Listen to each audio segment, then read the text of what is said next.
For goodness sakes, I pressed the wrong button and we accidentally went live. We weren't supposed to go live. Hello everyone. I've arrived. I'm going to read to you. This is my boy Arthur. He's named after the king. Named after the king he is. It is time for chapter 6 of the Patchwork Girl of Oz. I've been trying to work on the Patchwork Girl's voice because I had it at the beginning of last night's chapter and then I just lost it. And she ended up doing mostly Margaret's voice for the rest of the chapter, and that was not okay. Because I want her to have a kind of a female Michael Caine voice, I do. So we're going to put her up in this register and we're gonna give her the Michael Caine accent, I think. But we'll see how it works out. Tonight is time for chapter 6, The Journey. In book 7 of the Oz series, The Patchwork Girl of Oz. That's the Patchwork Girl right there. She's made of patchwork. That was repetitive.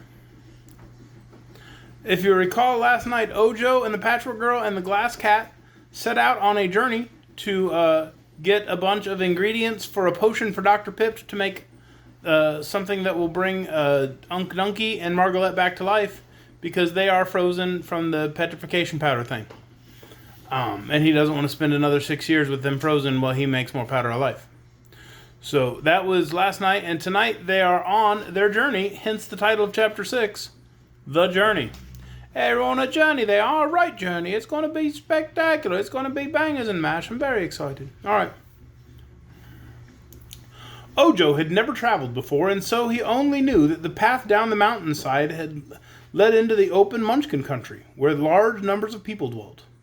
Scraps was quite new and not supposed to know anything of the land of Oz, while the Glass Cat admitted she had never wandered very far away from the magician's house. There was only one path before them at the beginning, so they could not miss their way, and for a time they walked through the thick forest in silent thought, each one impressed with the importance of the adventure they had undertaken. Suddenly the Patchwork Girl laughed. It was funny to see her laugh because her cheeks wrinkled up, her nose tipped, her silver button eyes twinkled, and her mouth curled at the corners in a comical way. "Has something pleased you?" asked Ojo, who was feeling solemn and joyless through thinking upon his uncle's sad fate. "Yes," she answered. "Your world pleases me, for it's a queer world, and life in it is queerer still. Here I am, made from an old bedquilt and intended to be a slave to Margaret, rendered free as air by an accident none of you could foresee. I am enjoying life and seeing the world, while the woman who made me is standing helpless as a block of wood. If that isn't funny enough to laugh at, I don't know what is." "You're not seeing much of the world yet, my poor innocent Scraps," remarked the cat, who I've decided sounds like Miss Piggy. "The world doesn't contain wholly of the trees that are on all sides of us." "But they're part of it, not they, pretty trees?" returned Scraps, bobbing her head until her brown curls fluttered in the breeze. "Growing between them I can see lovely ferns and wildflowers and soft green mosses. If the rest of your world is half as beautiful, I shall be glad I'm alive."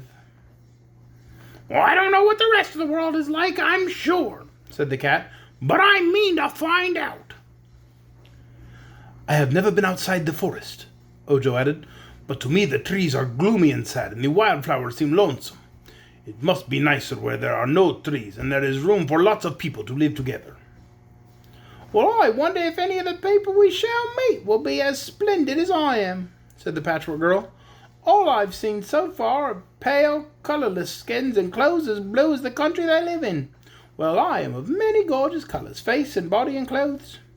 That is why I'm bright and contented, Ojo, while you are blue and sad." "I think I made a mistake in giving you so many sorts of brains," observed the boy. "Perhaps, as the magician said, you have an overdose, and they may not agree with you." "What had you to do with my brains?" asked Scraps. "A lot," replied Ojo. "Old Margolette meant to give you only a few, just enough to keep you going. But when she wasn't looking, I added a good many more, of the best kinds I could find in the magician's cupboard." "Thanks," said the girl, dancing along the path ahead of Ojo, and then dancing back to his side. "If a few brains are good, many brains must be better."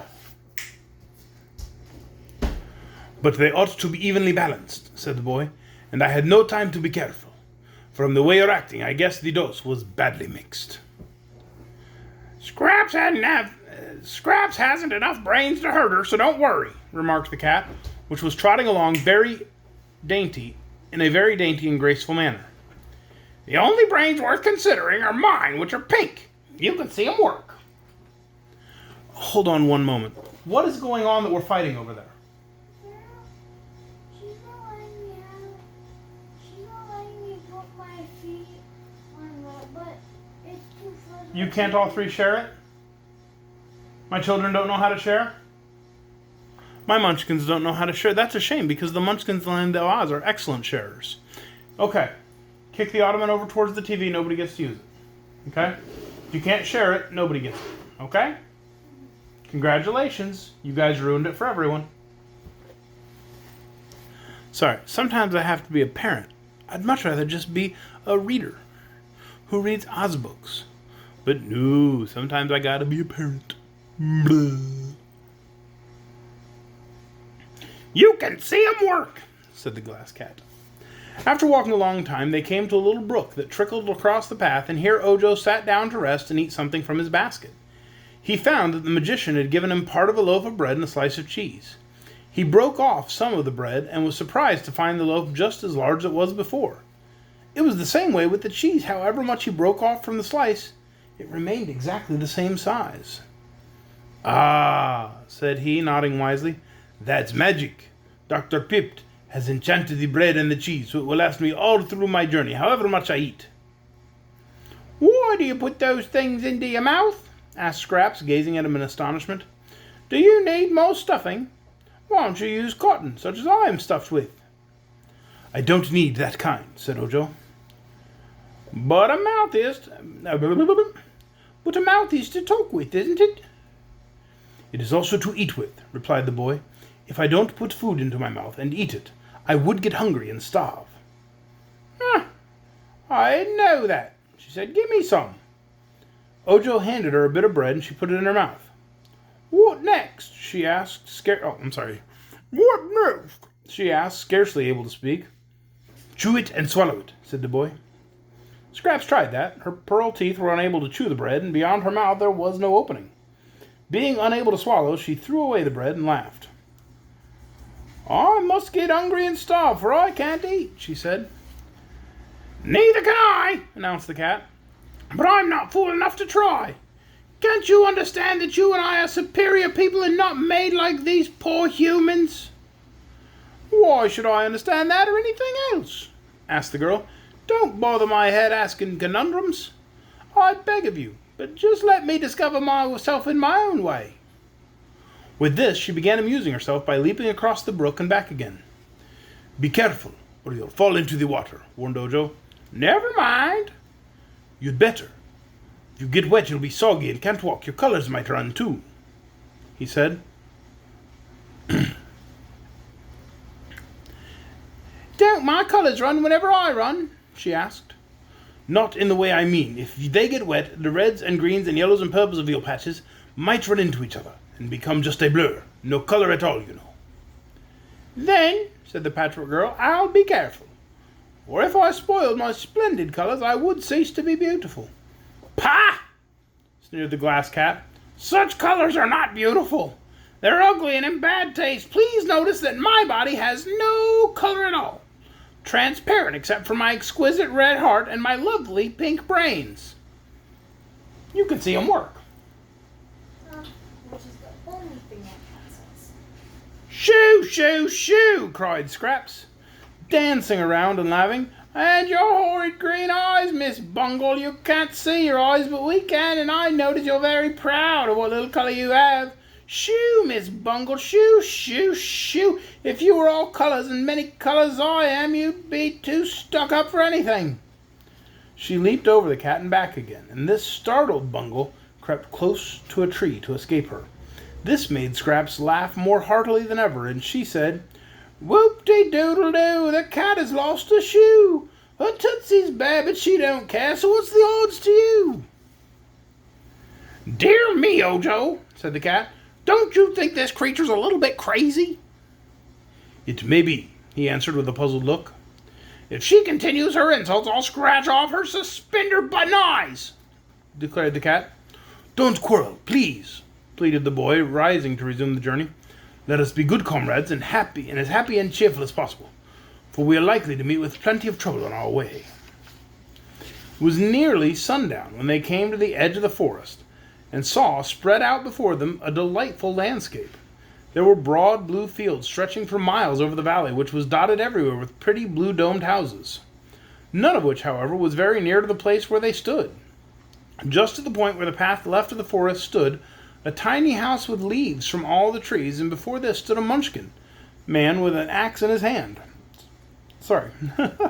He seemed very much surprised when Ojo and Scraps and the glass cat came out of the woods, but as the Patchwork Girl approached nearer, he sat down upon a bench and laughed so hard that he could not speak for a long time.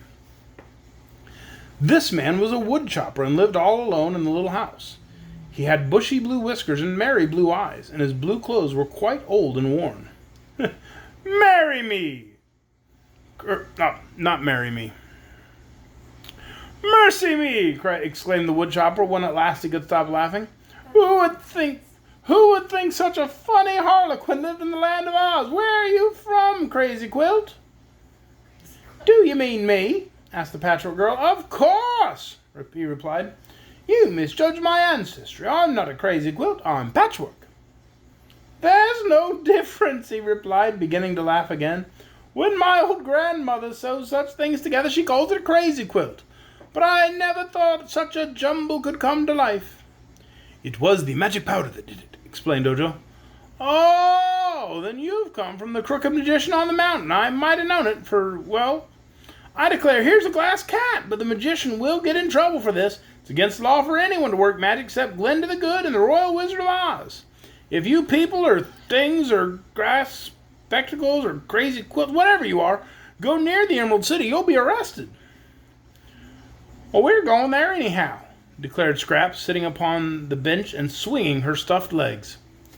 "If any of us takes a rest, we'll be arrested sure, and get no restitution, 'cause the rest we must endure." "I see," said the wood chopper, nodding. "You're as crazy as the crazy quilt you're made of." "She really is crazy," remarked the glass cat, "but that isn't to be wondered at when you remember how many different things she's made of. For my part, I'm made of pure glass, except my jewel heart and my pretty pink brains. Did you notice my brains, stranger?" And all the Munchkins said about her brains, You can see them work." She ends like every sentence with, "You can see them work." "Did you notice my brains, stranger?" "You can see them work." "So I can," replied the woodchopper, "but I can't see that they accomplish much. Glass cat is a useless sort of thing, but a Patchwork Girl, that's really useful. She makes me laugh, and laughter's the best thing in life. There was once a woodchopper friend of mine. He was made all of tin, and I used to laugh every time I saw him." "A tin woodchopper," said Ojo. "That is strange." My friend wasn't always tin," said the man, "but he was careless with his axe, used to chop himself very badly. Whenever he lost an arm or a leg, he had it replaced with tin, and after a while, he was all tin." "And could he chop wood then?" asked the boy. "He could if he didn't rust his joints, but one day he met Dorothy in the forest and went with her to the Emerald City, where he made his fortune. He is now one of the favorites of Princess Ozma, and she has made him the Emperor of the Winkies, the country where all is yellow." "Who is Dorothy?" inquired the Patchwork Girl. "Little maid who used to live in Kansas, but is now a Princess of Oz. She's Ozma's best friend, they say, and lives with her in the royal palace." "Is Dorothy made of tin?" inquired Ojo. "Is she patchwork like me?" inquired Scraps. "No," said the man. "Dorothy is flesh, just as I am. I know of only one tin person, that's Nick Chopper, the Tin Woodman. And there will never be but one Patchwork Girl, for any magician that sees you will refuse to make another one like you." "I suppose we shall see the Tin Woodman, for we are going to the country of the Winkies," said the boy. "What for?" asked the woodchopper. "To get the left wing of a yellow butterfly." "It's a long journey," declared the man, "and you will go through lonely parts of Oz and cross rivers and traverse dark forests before you get there." "Suits me all right," said Scraps. "I'll get a chance to see the country." "You're crazy, girl. Better crawl into a rag bag and hide there. Give yourself to some little girl to play with. Those who travel are likely to meet trouble. That's why I stay home. The woodchopper then invited them all to stay the night at his little hut, but they were anxious to get on, and so left him and continued along the path, which was broader now and more distinct. They expected to reach some other house before it grew dark, but the twilight was brief, and Ojo soon began to fear they'd made a mistake in leaving the woodchopper. "I can scarcely see the path," he said at last. "Can you see it, Scraps?" "No," replied the Patchwork Girl, who was holding fast to the boy's arm so he could guide her. "I can see," declared the Glass Cat. "My eyes are better than yours, and my pink brains—" "Never mind your pink brains, please," said Ojo hastily. "Just run ahead and show us the way. Wait a minute, and I'll tie a string to you, for then you can lead us." You know what she was about to say about her pink brains, right? Yes. You can see them work. All right, children, I'm going to say 1, 2, 3, and you're going to say, "You can see them work." 2, 3. You can see them work. There you go. He got a string from his pocket and tied it around the cat's mask, and after that the creature guided them along the path. They had proceeded in this way for about an hour when a twinkling blue light appeared ahead of them. "Good, there's a house at last," cried Ojo. "When we reach it, the good people will surely welcome us and give us a night's lodging." But however far they walked, the light seemed to get no nearer, so by and by the cat stopped short, saying, "I fear the light is traveling too. We shall never be able to catch up with it. But here's a house by the roadside, so I go farther." "Where's the house, Bungle?" "Just here beside us, Scraps." Ojo was now able to see a small house near the pathway. It was dark and silent, but the boy was tired and wanted to rest, so he went up to the door and knocked. "Who's there?" cried a voice from within. "I am Ojo the Unlucky, and with me are Miss Scraps, Patchwork, and the Glass Cat," he replied. "What do you want?" asked the voice. "A place to sleep," said Ojo. "Come in then, but don't make any noise, and you must go directly to bed," returned the voice. Ojo unlatched the door and entered. It was very dark inside, and he could see nothing at all, but the cat exclaimed, "Why, there's no one here!" "There must be," said the boy. "Someone spoke to me." "I can see everything in the room," replied the cat, "and no one is present but ourselves. But here are 3 beds all made up, so we may as well go to sleep."